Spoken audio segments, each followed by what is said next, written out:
Doctor Zakir Naik বাংলাদেশে আসতেছেন না বা বাংলাদেশের অন্তর্বর্তী সরকার প্রধান যারা রয়েছেন তারা এটাকে স্থগিত করেছেন।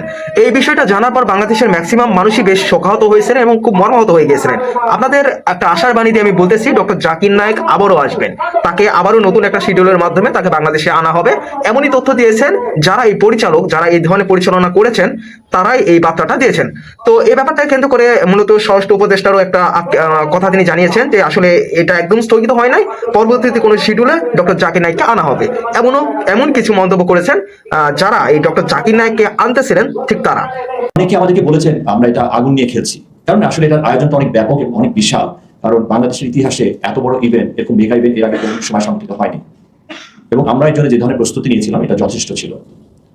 তো আমরা ইনফ্যাক্ট প্রেস নোটের মধ্যে সবকিছু বিস্তারিত মেনশন করেছি। তো যে কোনো কারণে হোক, সামনে নির্বাচন এবং নিরাপত্তা জনিত কারণে আমাদেরকে হোম মিনিস্ট্রি থেকে, স্বরাষ্ট্র মন্ত্রণালয় থেকে অনুষ্ঠানটা স্থগিত করা হয়েছে। আমরা এখনো বলছি না যে অনুষ্ঠানটা ক্যান্সেল করে দেওয়া হয়েছে, অনুষ্ঠানটা স্থগিত করা হয়েছে।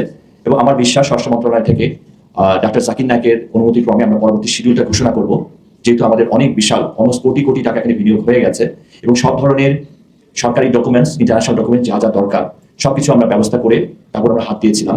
এবং আমাদের এই ডক্টর জাকির নায়েকের সাথে পিস টিভি সবাই মিলে 90 জনের উপর একটা টিম, ওনাদের 5 দরকার হোটেল বলেন, ইভেন লজিস্টিক সাপোর্ট বলেন, এন্টায়ার সেট আপ বাইরে থেকে আসার কথা ছিল এবং অনেক কিছু বাংলাদেশে চলে আসছে এয়ারপোর্টে। তো সেই ক্ষেত্রে আমাদের প্রস্তুতি সেই লেভেলের ছিল যে আমরা অন্তত অনুষ্ঠানের 7 দিন আগে আপনাদের সবাইকে নিয়ে একটা ড্রাই রান দিতাম যে মেগা ইভেন্ট কোন লেভেলের হয়। আমরা সচরাচর মালয়েশিয়া বা ইন্দোনেশিয়া বা অন্যান্য কান্ট্রিতে ওনার লেকচার দেখে থাকি। তো আমাদের উদ্দেশ্য ছিল ওটাকে বিট করে একটি ডিফারেন্ট ভাবে এবং সম্পূর্ণ ব্যতিক্রম ধর্মী একটি অনুষ্ঠান বা লেকচার প্রোগ্রাম আপনাদেরকে উপহার দেওয়া। তো যে কোনো কারণেই হোক, you people are smart enough to understand যে আমি কি বলতে চাচ্ছি, কেন অনুষ্ঠানটা স্থগিত হয়েছে সেটা আপনারা জানেন, এবং আমরা এটা কাগজে সব আপনাদেরকে প্রেস নোটের মাধ্যমে দিয়েও দিয়েছি। তো আজকে আপনাদেরকে এটা আনুষ্ঠানিকভাবে জানানো যে অনুষ্ঠানটা আমরা করতে পারছি না এই মুহূর্তে, সরকারিভাবে এটাকে স্থগিত করা হয়েছে এবং আমরা সম্ভবত মার্চের দিকে সরকার অনুমতি দিলে আমরা সেম একইভাবে, যেহেতু সব ধরনের অ্যারেঞ্জমেন্ট রেডি হয়ে আছে, আমরা অনুষ্ঠানটা নির্বাচনের পরে হাত দেবো। আর ডিটেইল প্রেস নোট আমরা আপনাকে দিয়ে দিয়েছি, আমাদের বক্তব্যটা বিস্তারিত সব এখানে দেওয়া আছে। আমাদের উপরে অনেক প্রেশার আছে। তো কথা হলো, হঠাৎ করে ডক্টর জাকির নায়েককে না আসাকে কেন্দ্র করে বা ডক্টর জাকির নায়েককে আসতে দেওয়া হলো, এর পেছনে কারণটা কি আপনাদের বলে রাখি।